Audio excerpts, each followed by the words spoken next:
Hi, everyone. Thank you so much for coming for Girls for STEM. Remember, we are here to encourage girls pursue science and technology.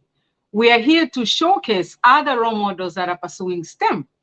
And we're here to ensure that all those girls that wants to pursue STEM are exposed to their careers. Remember, there are different careers. There are different healthcare professionals. There are different people pursuing other technologies, inventions, and things like that. So we want, girls to be exposed to all these endeavors.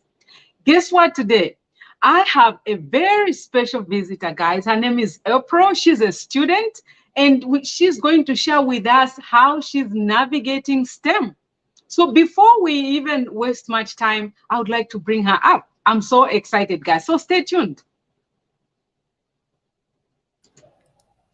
Hi, April. How are you? Thank you so much for coming for Girls for STEM. I really do appreciate, and my viewers are so excited to hear from you. So please welcome on Girls for STEM. Thank you so much. Thank you so much for having me. I'm excited to be here. Thank you. Wow. Thank you. So, guys, we're going to dive into it. So, April, can you tell us what are you doing? What are you doing today? I am majoring in chemistry and mechanical engineering. And so originally I was a chemistry major. I had returned back to school actually about 3 years ago. I was working several different jobs, just trying to figure myself out. And so I returned back. I knew I always wanted to go back to school. I'm a 38-year-old non-traditional student. So I just was trying to find my path, and I knew for sure I wanted to be in STEM. I love science. I love math. And so it's been a lot of navigating through different things. I finished my general education classes, and then after that, I just wanted to try different extracurricular activities as far as science projects. So my organic chemistry professor introduced me to this program called NASA Community College Aerospace Scholars Program. So it's a NASA program that helps bring students of all different types of majors. You don't have to be a STEM major. You can be a non-STEM or STEM. And so we got to learn about the history of NASA, history of aerospace, and then we got to do really fun activities. We got to do like a research project, just all related to aerospace, and it's been so much fun ever since. I also participated in what's called Le Space Academy.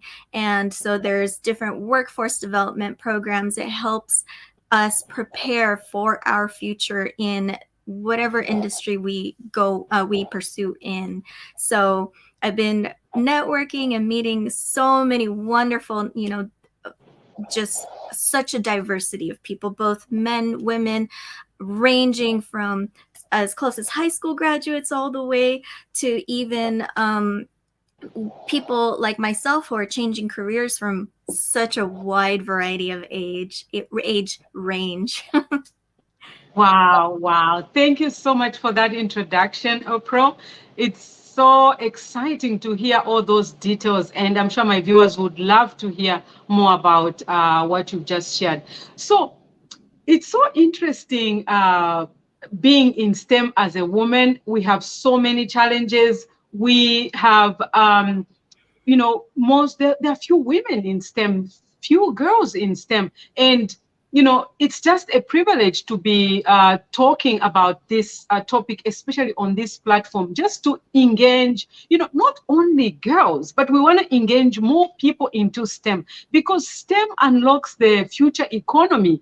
It also changes people's lives around them. Once you pursue STEM, your life really changes, especially here in America. We are so privileged with so many jobs. The economy, the industry really needs millions and millions of engineers, and it's a privilege for us to get into STEM. So, April, could you share with my viewers? I understand from our private conversations before that you were actually not into STEM, you were pursuing something else. Can you dive deeper a little bit? How did you change from another career into STEM? Could you share with us what you were doing before until you got into STEM? The reason is, we would like to understand how these engineers become engineers, how these doctors become doctors. What is their background life? Can anyone become an engineer? So parents ask, as well as students ask those who are trying to pursue science and technology. So could you share with my viewers what led you to come into engineering? So before you answer that question, let me just answer this question to myself. Sorry for taking your interview. I'll just answer a little bit.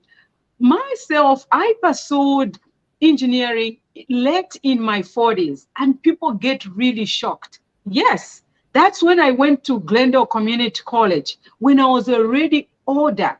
So most people are scared. They are not yet in engineering today, but they wonder, will they ever touch this engineering thing? Will they ever touch this STEM?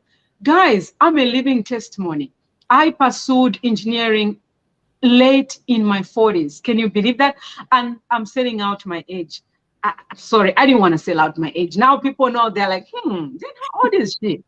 Okay, so now let's go to April. I don't want to steal her interview. April, how did you get into engineering? And it's funny how you mentioned that. Yeah, you're correct. I actually started out as a non-STEM major. I have my ultimate passion since I was a little girl. It was dance. I loved dance since I was very young, and so I took several dance classes, and I also, as far as me getting into STEM, the actual person who influenced me into an interest in STEM was my brother. So we had moved here to the U.S. From Saudi Arabia and also Philippines, and so he was taking these classes, elementary school. We get introduced to paleontology and just dinosaurs, and it's just so much fun. And so he had introduced me to that. We had different toys when it came to like the having to dig for the toy dinosaurs from little clay, and that just ended up being so much fun. And so my dad, he really encouraged me as a person. He encouraged me and my brother to be curious, to always ask questions and be curious. And so, it's I didn't know how valuable that was going to be until I was older. And so I started to really wonder about the different things that work in life, both as, ranging from biology, physics, engineering, chemistry. I was always so curious about how things worked, and not just how, but why. And those were the questions I always asked, was how and why. And it wasn't until I returned to school, which was Glendale Community College also, which is where I'm currently attending. And there was a little poster board that the student body had posted up there, and it said, "Do you like to ask how and why?" I was like, you could be a STEM major. I was like, oh, wow, that's me. I love to ask how and why. I always love to learn all these different things about just the different technology, as well as even the arts of, like, say, for instance, culinary arts. One of my hobbies is I love to bake. I love the science of chocolate. I am still a novice. Chocolate is a very difficult skill to really master. Tell me about it. But it ends up being so much fun to me. For me, the way now that I'm pursuing STEM, what I like to do is I like to merge both the arts as well as the sciences together, because they're all related. So, it's so great to have such pride in STEM, but also wonderful in non-STEM, because you can actually merge the two together. And, you can be, I've met a few industry professionals who are, for instance, in journalism, and so they love aerospace, and they'll be, just speakers at NASA convention or NASA events, speaker events, as well as other aerospace events, and they love it. It's difficult. Science is difficult. STEM is difficult, but it depends as far as, it's really building your persistence. Life is tough, especially when you go back as a non-traditional student. I went back to school at 35. I'm currently 38. And so, just like yourself, I didn't want to give away my age. um, Yes. but it's a way to, even though I feel like that's kind of the stigma, is just sometimes we feel a little bit embarrassed about going back to school later. But that's the wonderful thing about the United States, is we have the opportunity to start over. We can change careers. And there have been some classmates of mine at Glendale Community College where they've changed their careers 3, 4 times. And it's not because, well, maybe some of them are saying, oh, it's because I'm bored, I want to change to something else. But for others, they don't like to just stick to one thing. They love learning, and they love to do so many different careers. They love to learn, and they themselves have become such an inspiration to me, because that's me as well. I like to learn so many different things. I love culinary arts. I love dance. I love science, math, and as difficult as they are, it's still just as enjoyable. And even if it uh, may not be enjoyable at some point, something I was taught is there's always some way you can try to find to make it fun. Find Yeah. something that's gonna make it fun. Or you can also think about what's the payoff. That little reward. Yeah, I got an A, or maybe I got a B in my Exactly. calculus exam. Exactly. I'm gonna go get some ice cream. And you know what, April? Guys, April just touched so many points that just resonated in my head. She talks about Glendale Community College. Guys, that's where I started my career, from Glendale Community College to become an engineer. And it's a very best place to be. I am grounded today because of Glendale Community College. And that's where she is pursuing so mechanical engineering. And what else are you pursuing, April? Chemistry. So I actually started out as a chemistry major. I am pursuing an associate's degree in chemistry. And as far as working my way to transferring to university, I am planning on just focusing specifically into one major instead, just from the advice of some alumni who were saying, you can always build your skills and knowledge from um, other majors, but it just may end up taking a little bit longer. But Mhm. there's no reason, I mean, there's no issue, sorry, not reason, but there's no issue in double majoring. I'm just choosing to focus in one thing, which is mechanical engineering. And as far as my future, my very far future goal, no, I don't want to say far future, it's coming close. Each It's coming. semester it's The always one light step is closer. slowly coming up. Yes, definitely one step closer. And so, each milestone, I feel like every semester is always a milestone to celebrate. And so I feel like, for me, I want to become a mechanical engineer major. I do want to have a small specialty in material science, because again, I love the theory of chemistry, but I also want to put it into actual application, especially starting with aerospace, with the different aerospace extracurricular activities that I've participated in, is just been so amazing, because I love to be in that community of exploring. That's the big thing that I love, is to explore and to be around peers and Yeah. mentors and industry professionals who love to explore as much as I do, and to learn from them is just such a blessing. And so I want to become a project lead or a project manager, as far as my ultimate goal, because Yeah. I love to work with people.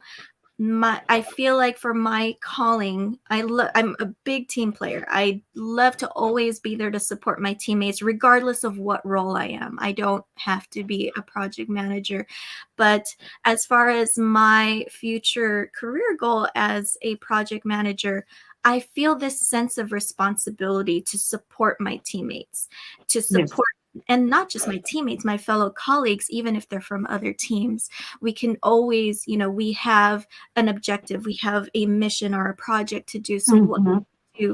to pursue it and to complete it successfully. But on top of that, how can I help my teammates become the best version of themselves and enjoy it too? So if that's Wow. something they can enjoy, and we all celebrate this achievement together. It's not just about one person. We're community, and support Yeah, yeah. is a huge And thing. you know, April, I love when you say how you know yourself and also you know your strength. I like how you articulate. And guys, we are here to showcase other role models that are pursuing STEM. April, she's a student from Glendale Community College. Her career is to pursue mechanical engineer and also major in chemistry. I really, really love how she also presents that she's majoring into chemistry, but she doesn't make it a big deal. Guys, do you understand how she articulates well that? And also that makes her be able to process in chemistry and also be able not to be afraid, because she knows how she brings these things around her and says, I can learn this, instead of putting it that it's so hard, it's very difficult. And I'm going to relate that to something else. When I encourage people here on this channel that, math is not difficult, all we are doing is we're just looking for X. So when in the early age of our career, elementary, we start adding X oranges plus X oranges equals X oranges, whatever that number is. So later in the time, X will start changing. You may have more X oranges, and then sometimes now the rate of change of that orange starts changing very fast. So you start entering into differentiation. So math, there is nothing hard about math, and I managed that to sell it to my son. He bought it. That there's nothing hard about math. All you're doing is looking for X, and that's it. So he said, wow, just X. I said, yeah, you're just looking for X. So there's nothing too hard. And I like how April puts it, like, oh, I just want to major into chemistry so that I can understand. And that's how you should think of things. You just want to get a better understanding of things. For example, I majored in quality. The reason why I'm in quality, I just wanted to understand the whole processes, that I can have that eye of looking at those processes in a much broader way. And also I can focus to see what's going wrong and fix them. So what they say is to master your talent, to master what you're good at, because that's how you can sell it, and that's how you can also major into it. It's very, very important, everybody that's listening to us. And guys, I'm encouraging you to engage April. Ask her questions. She has spoken about how she went into engineering. She's caused it a little bit late at 35. Are you kidding me? I went to do my engineering when I was about 40. Okay. So, guys, anyone can do engineering. So, even if you think it has slipped out of your hands, you can do it. I remember very well, some of my friends used to say, you're going to do engineering? When are you going to finish? And they used to laugh at me. When are you going to finish? And when are you going to work? Guys, guess what? It changes somebody's life right away. So I just want to encourage those that are listening to, please, guys, if you have any questions, please feel free to engage us, ask questions, difficult questions. We are here on this platform to discuss some of these issues. So, oh my God, April, we have so many things we can talk about. But before I ramble everywhere, let me ask you this thing. I'll take you back when you're growing up. I'll take you back when you are like 5 years old. What's going on around that age? I know you're young, you're a little bit young, maybe 5, 6, 7. The reason I'm asking this question is because we want to know how these engineers become engineers, how these doctors become doctors, how these technologists, innovators become innovators. So what's going on when you are about 5, 6, 7? What are your things around you, your parents, what are you talking about on the table? Are you thinking about STEM or completely it wasn't in your curriculum? How were your behavior? I'll give an example. For example, I remember I was born and raised in Africa, Zambia. And during that time, we were at a farm with my dad. And then I could see a plane fly over my head. I wondered how it felt to be inside the plane. Will I ever even be on a plane myself? Um, how do they make these planes? I mean, so many questions lingered in my head when I looked at that plane. So that's when I was young. I'm not shocked that I work for space missions. It's not a surprise. When I look back, I'm like, wow. So when you are thinking about, you're thinking when you are really young, that's why we need to help these little kids when they are growing up, to help them navigate, think about those things and support them. Because when they're thinking about that and those questions are answered, they get wired in a certain way. So, April, share with my viewers. I'm taking you back when you were young. What's going on the table, mommy and daddy? What are you thinking, talking about environment, your aunt, your friends? What's going on around that time? So at between ages 5 to 7, I was born in Saudi Arabia. I had moved to the U.S. when I was about 7 years old. And so as far as, playing with toys and I distinctly remember constantly asking myself, how do airplanes work? I would see, over the apartment, if I see commercial airplanes fly over, if I see a helicopter, I was just very curious. I was like, how does that work? How does it Yes. stay in the air? Not fall down? How does it sustain itself in the air? And the other thing, sorry not to cut you short, keep that thought, please. Make sure you keep it. I was asking my niece. I was asking, how do you think plane flies? She's like, they just fly. I'm like, no, they use gas. She was shocked. They use gas? How? Yeah, she was shocked. So it's amazing how that may ignite something. So let me let you continue. No problem. And that was the perfect question she asked, was how. You gave her an answer and she wants to know more by asking how. And that's the big thing Yeah. is how and why. And so, yeah, I remember asking myself that. And I think it's also one of the reasons I'm a big animal lover. I love animals. And so Yes. one of my first pets was a bird, like a parakeet. I love birds. They just the way they fly, it's just, I don't know, they're just such beautiful creatures. Yeah. And technology, mind you, has a niche on natural stuff. You know that, right? Yes, Yeah. definitely. Yeah, and so and it's funny how you mentioned that, because I actually try to use biology and just the nature of evolution. And when I learned about how that's how our technology is actually made, is based off of the inspiration of nature. um, Yes. I wish I could remember the name of this scientist, but this uh, scientist, when he developed Velcro, that was based off an inspiration of plants. And Yes. so I forgot the name of the plant, but it would stick to his clothes. And of course, it seemed annoying. And then all of a sudden, he just kind of used it as, hey, this could be something that would be helpful for his projects and everything that he was doing Yeah. Yeah. outdoors. Yeah. And the current research that this is just research I do for fun. It has no project whatsoever, is just really understanding the insane, crazy biology and anatomy of dragonflies. And so, something that I found really fascinating. I love dragonflies since I was a little girl. I used to play with Yeah. them in the yard, waiting for my mom to get off of work. So I'll be in the yard Yeah. playing.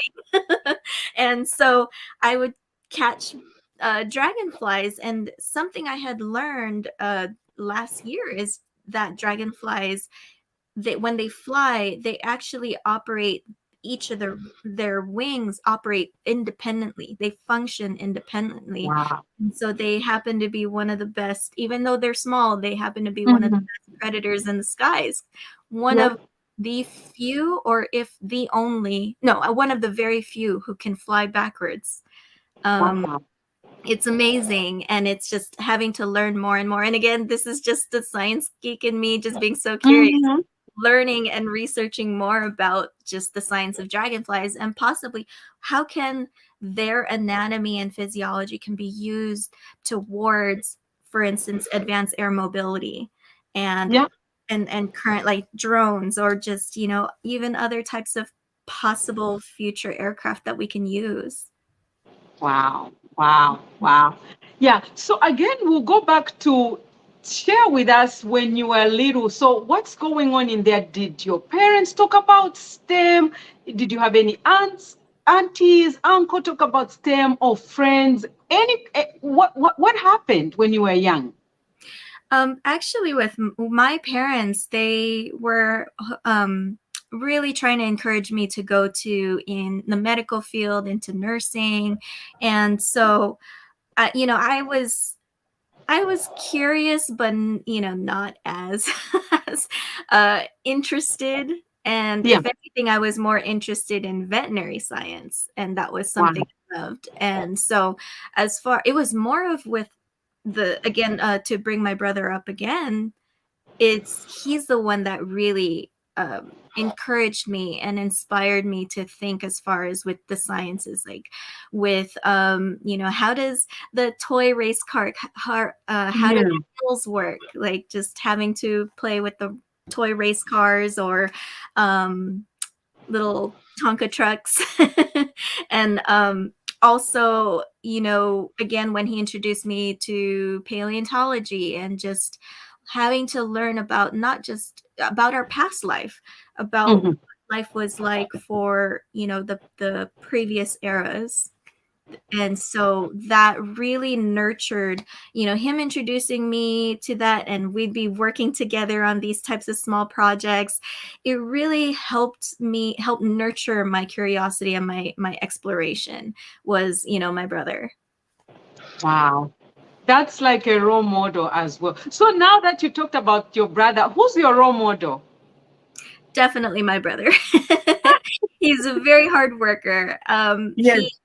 he actually, when I had returned back to school, and I was still trying to figure out what STEM direction I was actually going to go, he Yes. was working two jobs. And at the same time, we had this discussion. We both understand, and we knew how important school was, and just Yeah. continue to build knowledge.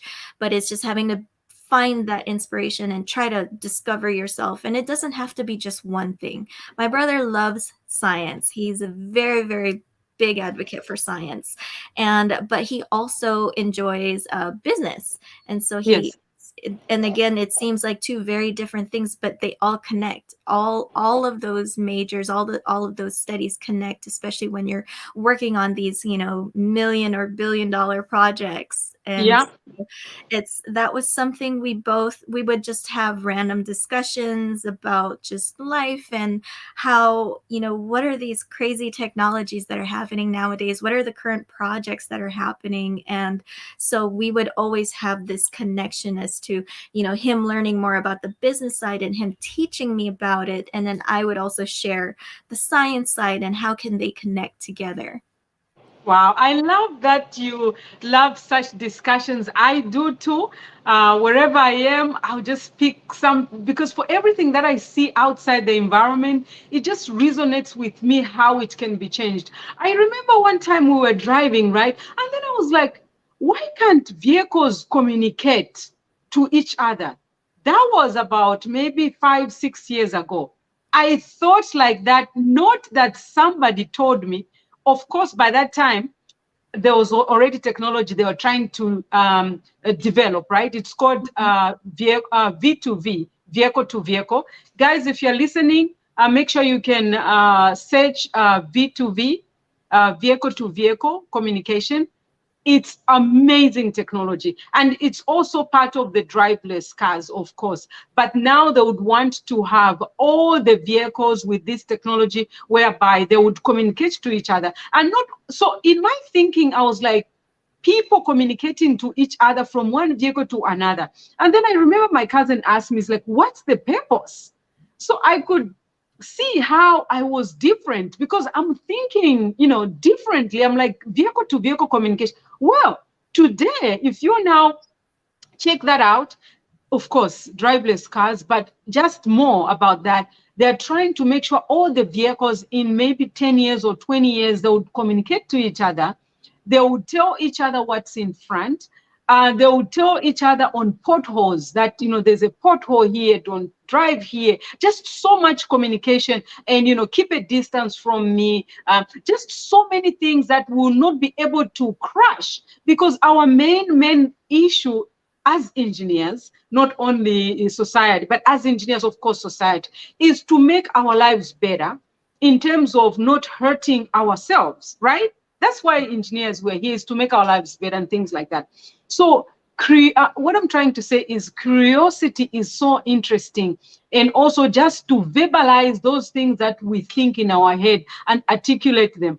I know they talk about engineers, they are not so good at articulating, but I hear from April, oh my God, you articulate so well, you draw a picture around every circumstance. And I just want to encourage you that keep that because it will really, really help you. One of the advantages you get is to articulate yourself in an engineering field, to be able to explain a problem. You can lead in that way. And you can also, because if you can articulate well, that means you can manage the risk, you can manage the problem, you know how to address it. So I just want to make sure, I just wanted to point out that. So, oh my God, we can talk about so many things. I get so excited about STEM. I get so excited about girls being in STEM. I get so excited about just talking to women about STEM. It's like it's in my blood, starts running so fast. So, let me ask you something else as well. So, being in this career is quite challenging. What are some of those challenges that you face as a student? Mind you, everyone watching, April, she's a student in mechanical and also majoring in chemistry. I have to highlight that so you know. Here we inspire girls to pursue STEM. We also showcase role models that are pursuing STEM. And she's pursuing in mechanical engineering and also majoring in chemistry. So what are some of the challenges that you faced as a woman, and not only as a woman, and also a person that went into the career a little bit, I don't want to call it a little that we went into this career a little bit late, because it should be a natural thing. When you think about changing, you should be free to change. So what are some of those challenges that you've been through? If you can highlight few to us. Yeah, definitely. And, as far as me as an individual, so there's several challenges that I have encountered, and the way it's mitigated, the big thing is just the support from family and friends. So I actually have a visual disability. So I have what's called convergence insufficiency. So what's happening is when I'm reading, my eyes and my brain do not coordinate consistently. So my comprehension skills tend to just fluctuate. And so it will take me much longer to really comprehend and understand what I read. And it can take me such a long time, because sometimes I'll read something and then it just ends up, I don't remember what I read. I have to reread again. So I use, with the help of some of the counselors with the disability students with disability center, they help assist me in trying to become a successful student by providing these services. For instance, text to speech software. So what will happen is, how this is mitigated to help me become successful is I'll have e-textbooks or even certain websites, and then I'll have the text-to-speech software. I'll activate it, and it'll read as I follow along. It keeps me focused, and so my eyes and my brain can coordinate more consistently, and I end up being able to save more time studying and doing my homework. And so that's the main thing, one of the main things for me, based off of my disability. And that was very as a STEM major, it's very intimidating, because when I'm meeting other students and, maybe they didn't share, maybe they don't have, or they do have, they don't want to share if they have some type of disability. But I would always have this assumption, oh, they're smarter than me because I have a disability. It's going to Yeah. take so much longer. And it's so easy to the thoughts of giving up is so easy, um, but the bigger payoff is to not. And again, that comes with support from peers, classmates, family and friends. That helps, they all help keep me going. And so, and then, even completing an assignment, doing well on a quiz or a test, that ends up just being such an amazing small victory. And again, small victories add up Yeah. exponentially. And so it's it helps keep me going. The other challenges, I was scared of going back to school, because I have gone back to school multiple times before, because I was just, again, I was trying to figure myself out. The conventional way of thinking, and I feel like, there's a shift in the every generation that keeps coming into our world. We seem to be more nurturing more now, like, hey, you don't have to stick with just one career, or if you do, that's great, as long as you enjoy it. Don't make yourself miserable off of just one career. And Yeah. so, I met one of my, again, this is one of my classmates who has a student disability as well. At the time that I met her, several years ago, she was 72 years old. Her dream Wow. was her dream was to become a psychologist. And so she went back to school so that she can get that degree. And she said Yes. to me, it doesn't matter how old you are. I'm 72 years old. You do not have an excuse to give up That school. means there's no excuse, guys. Exactly, exactly. And so, she was one of the big inspirations to me. It's like, wow, this 72 years old woman of color, Yes. she went back and she said, it doesn't matter. She raised her kids are flourishing, doing well, and independent. She said, now this is for me. I'm doing this Yes. for me. I'm pursuing my dream. And so, yeah, she was one of the main classmates that really helped me out. And another thing too is I was afraid of failing a class, because Tell me about it. failure was a big fear, because I feel like failure was a stigma. Like, you don't want to fail.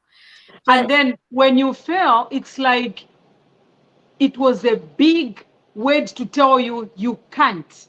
I yes, don't know why we felt, I felt like that too. Yeah, go ahead. yeah, no, I completely agree. It's the fear. It's like, when you fail, that means oh, you're not good enough. And Mm-hmm. that's brought on as such a big fear. And so just having to try to normalize it in a way that, like, failure is a lesson learned. It's a lesson learned. And We are using failure as a lesson learned, and it helps us even in at our work for space missions. Yes. Yes, yes. And there were so many failures, but here, from years ago, and there are failures now, but hey, it keeps advancing and we're learning from it. And Yeah. now look at the type of the technology we have now, the missions that we were able to accomplish, and the improvements, and it's constant improvements. And Yeah. so, as far as constant self improvement, there's nothing wrong with you or me as an individual. It's like, when I say self improvement, it's just like we will always want to become the best version of ourselves, but we should do it for us, not for Yeah. someone else. You do it Correct. because it's something that will help you feel fulfilled with your life. And Yes. that's something I definitely learned um, in the recent years, and it's really helped motivate me. Hey, I'm doing this for me. And Yeah. yes, of course, do it for your family too, if and for I have a family dog, so sometimes I think of her as my inspiration.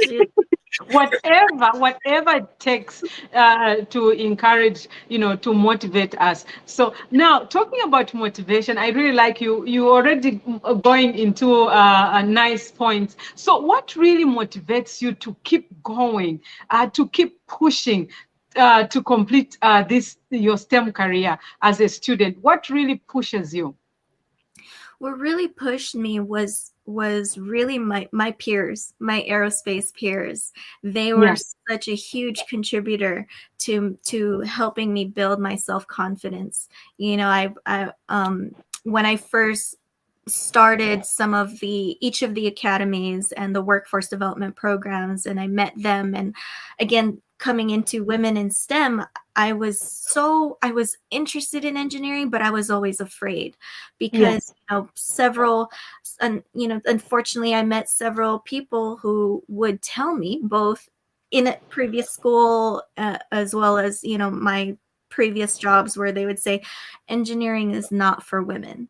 You do something else, leave that to the men. And so I was always afraid, and I was surprised, I was shocked to meet how many engineering majors are female, and I'm like, wow, how Yeah. are you guys doing this? And not only that, I met a lot of male peers, aerospace peers, who are so supportive, and I was like, wow, this is amazing. This is I was mentored by a man, Dr. Lee. He's still at Cal State University, and California State University, Northridge. Even today, he's still my mentor. I still, talk to him. So most people, when I talk about girls for STEM, or I'm inviting them to come and speak or something like that, they always say, "Oh, but you are saying girls for STEM, but I'm a man." I said, this is not just for girls. The thing is, there are few women in STEM, but look at this. I was mentored by a man. He mentored me and helped me get into the job career. Actually, most of my mentors were men. So that's how men should know that they are part of this. Regardless whether they want it or not, they are part of this endeavor. right. I agree. And it's so great to have the mentor that you do, who encourage, not just women in STEM, but you as a person. He sees something in you, and he sees that success. And so that's how my engineering professor at Glendale Community College, Professor Herworth, he's been just as nurturing as well. And so I want to normalize, as far as with mental health, that's a huge deal. And Yeah. so it was very difficult for me. I was going through a lot of emotional struggles. Yeah. And so I was encouraged to see a therapist. And so as a college student, it's very hard to afford that. So I Yeah. the college health center. And so I started seeing a therapist who's really helped me. And I was afraid to have a therapist to be a male. And Yeah. so what she had really emphasized to me is that it's great to have a woman as your therapist, but it can also be helpful if you can have a healing male as a Yeah. therapist, as a mentor. And that's what my engineering professor, Professor Herworth, has Yes. Yes. been very nurturing. He's been such a healing person to me. So whenever I start feeling these doubts, as far as with my studies, as far as with my future, he always tells me, you can do it. You're smarter than you give credit yourself for. Yes. So it's a constant reminder, because sometimes I'll forget, and so he helps me with that. Yeah. And Professor Horowitz, it's so interesting. We met on LinkedIn. I don't know if he still remembers me.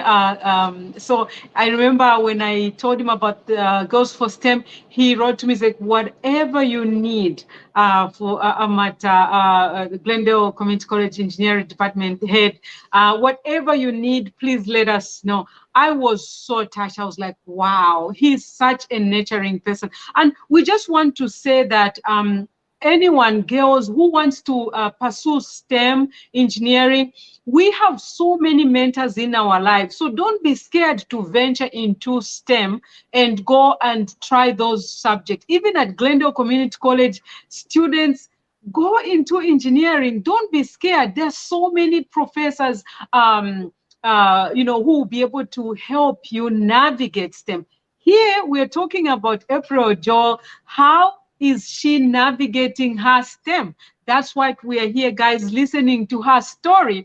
And just to show us that, she is able to do it even with all the challenges that she has been into. And she really loves it. And we also met at Community Glendale, at the community college. There was a function that I was invited to, still promoting STEM, promoting women, promoting, minority into STEM. So I just want to say that there's so many, there's so much support for all of us. So, April, I have one other question. So what are the interesting things that interest you now? Let's talk about the interesting part that you enjoy most about being a student and in mechanical engineering or doing chemistry, whatever. What is so interesting? Is it the extracurricular activities? What is it that is really interesting you, that when you look ahead, you see a light at the end of the tunnel? Ooh, that's a loaded question. You can pick any. Again, I'm the type of person who just loves to do so many different things. It's such a wide variety of hobbies, and again, I always find a connection to it in STEM and sorry not to cut you. When you feel like that, go for it, because it means your brain can comprehend. Exercise your brain. Go ahead. Yes, definitely. And, again, one of my biggest hobbies is, baking and the science of chocolate, and just having to understand what is it that can, how do you have that perfect quote unquote chocolate piece where, the sheen and the perfect snap. It's just having to play with that. It brings me back to when I was a little kid. I'd be playing with Play-Doh, making it, shaping it into, pretend food. And the other thing I want to tell everybody, that engineering is a hands-on. STEM is a hands-on. It's fun, guys. It's something you have to go and hold these units, break them apart, see what they are made of. Engineering is fun. Healthcare professional is fun. You deal with patients, they physically deal with patients, they operate on them. So I just want to say that all these STEM activities, they are real, they are fun, because you tend to touch them. And if you don't touch them, you will perform them virtually through softwares. You will think through them through softwares. And then once you're an engineer, it's very easy to actually get acclimatized to any softwares. I recently just moved to another, same company, space missions to space, but I moved to another facility. But the good thing is, there are different softwares that each component or division you go to, so many software. But guess what? When I was at school, at the university, I used to wonder, I'm like, how am I going to do it? And I know students feel like that, right? Like, how am I going to learn? How am I going to work? Guys, once you become an engineer, it unlocks certain things in your brain, in your mind. You see a software, you can decode what it's doing, and you know what's going, even where to click buttons and to understand them. It comes natural. So I just want to encourage you guys that there is nothing to be scared of. Of course, when you find me, you'll be like, oh my God, what is she doing? Trust me, there's nothing. Even April was talking, I still gonna go back how she was like, oh, I'm just majoring in chemistry as well as mechanical engineering because I want to understand it. I'll never forget that. That piece really, really resonated with me. It's really good to think like that because it helps us not get scared, not get intimidated. So that's what the same concept I've developed. When I go to work somewhere else, they have a different software, I tell myself, stay still, Just learn. Just be patient, click on those buttons and see what they do. When you click on a computer, it's not going to break or eat you. No. So just make sure you don't press the delete button, okay? Yes. And hopefully there's a undo button. Hopefully there's. Yeah, don't press that one. But anything else, it will tell you, no, do you really want to do this? Or do you really want? So don't be intimidated by that. Feel free. In fact, read and say, you click on something, read. What is it saying? That's all you're going to read. So again, we get getting sidelined, but guys, we're talking about STEM here. We're talking to April Joel. How do you pronounce your last name? Oh, that's my second name, Joy. My last name is Labakin. Oh, Lobakin. Okay, yeah, it's not showing there. Yes, so she's a student. She's in STEM. So we are talking to her to understand how she has navigated STEM, how she's navigating STEM, because we hear STEM very far away, guys. But on this channel, this is where we learn how these engineers are thinking. How did they get into STEM? April, right now, she's in STEM. She's a student. She's pursuing mechanical engineering and majoring in chemistry as well. So we're trying to understand, how is she navigating? What are some of her challenges? What are some of the interesting things? How is she getting along? Because this helps us to, helps parents, they help young ones, and they help even this channel and those that watch it, including me. It's healing, trust me. So, so yeah, thank you so much, April, for sharing all those insights. So let me also ask one thing. I know we've got so many things that we're discussing about that we are not even completing. Guys, we will be completing them next time when she comes. We can talk about more things. So April, the other thing I wanted to say, what are those exciting things that you really, really like in this career?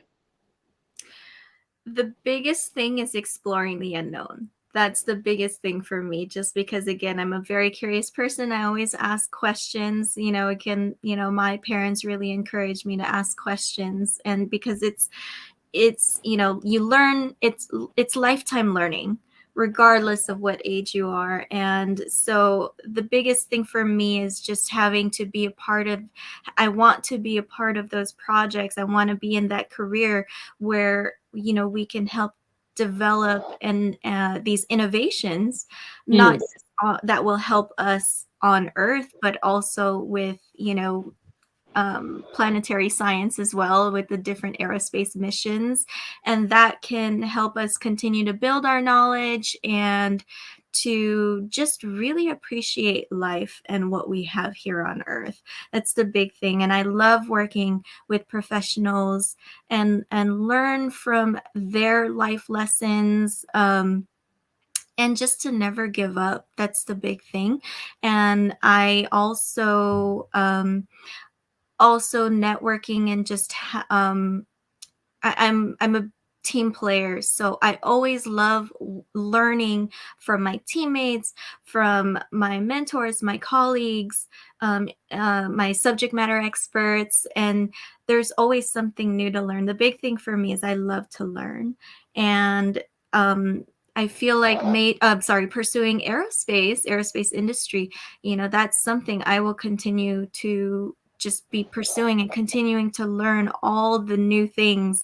And one thing my organic professor, Professor Oganisyan, mentioned is just the more and more you learn, the less wait, I forgot the quote. It's like the more you learn, it's like the more you learn about the little that we really know about our universe.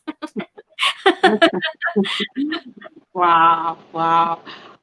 Thank you so much, guys. Oh my God. We didn't even think this would go this long, but we've been talking for like an hour. Yeah. Oh my God. Thank you so much. It was so interesting talking to you. And I think we'll continue talking, discussing, so we can just learn more about, as a student navigating. We have so much to talk about career, how you position yourself, to be able to come finally and get a job when you finish. So thank you so much. So I'll give you 2, 3, whatever time. Share, what would you tell those trying to pursue STEM, a girl growing up in rural areas, in Philippines, in Saudi Arabia, in Africa, wherever they are? What would you tell a girl growing up? How can they pursue STEM? Don't give up. Just, research, search for, build your networking and search for support. And especially since we have this amazing opportunity of just being able to keep in touch virtually. You can always reach out to someone from a different country, and there will always be someone there who's willing to help regardless. Wow, wow. That's amazing. And also, guys, we have so many resources around us, especially in this era. We have technology, we have YouTube. We are on this platform, guys. Where some of you guys watching from, you're watching from all over the world. So YouTube is one of the platform. Again, we need to make sure we can use YouTube wisely because there's a lot of things on YouTube. And YouTube is a very good resource for investigating or trying to understand certain topics in your classes, during your homework. Somebody has already worked on it. So YouTube is a very good resource. Use it wisely, whoever is listening. And that's really, really true. And also the other thing is role models, to see those who've pursued, those who are already pursuing science and technology. I always say that, for those that have already completed and are working, make sure you can throw the blue rope down, so those on the floor can use that rope to climb the ladder. At the same time, those that are trying to pursue STEM, look for the blue rope. What is the blue rope? Blue rope, you ask questions. Anyone you miss, excuse me, did you see the blue rope? What do you mean the blue rope? It looks like this. It has a thickness of a diameter of 6, and it's blue in color, and it's looking long. They will tell you, oh, you're looking for resources? Yeah, there's Glendale Community College. There is this college. There are role models. Watch this thing. Watch on this thing. So look for the blue rope and ask questions. How can I venture into this that you're talking about? What is this thing that you're talking about? Where else can I read about this? How can I get in touch with these people you're talking about, that you know them, or these engineers who are on this channel? Guys, all these people who are on this channel, I know them personally. I speak to them. These guys are role models. April here is a role model. She's pursuing STEM, and we see her in 3D, guys. She's here. We are seeing her life, going through school. So thank you so much, everyone, for coming. We really, really do appreciate. And April, we hope you can come again to come and share how you are navigating STEM. It's really, really helpful for us to see, with all the challenges that you're going through, how are you doing it? And how can others also pursue STEM? So please come again and share your story again to us here. Yeah, definitely. Thank you so much for having me. I definitely would love to come back again and continue to share. And the big thing is to really support, especially our girls in STEM, and to really pursue. I'm here to support regardless of where you are in the world. I'm always here. Yes, guys, we've come to the end of this show, and see you again next Saturday. So thank you so much, guys.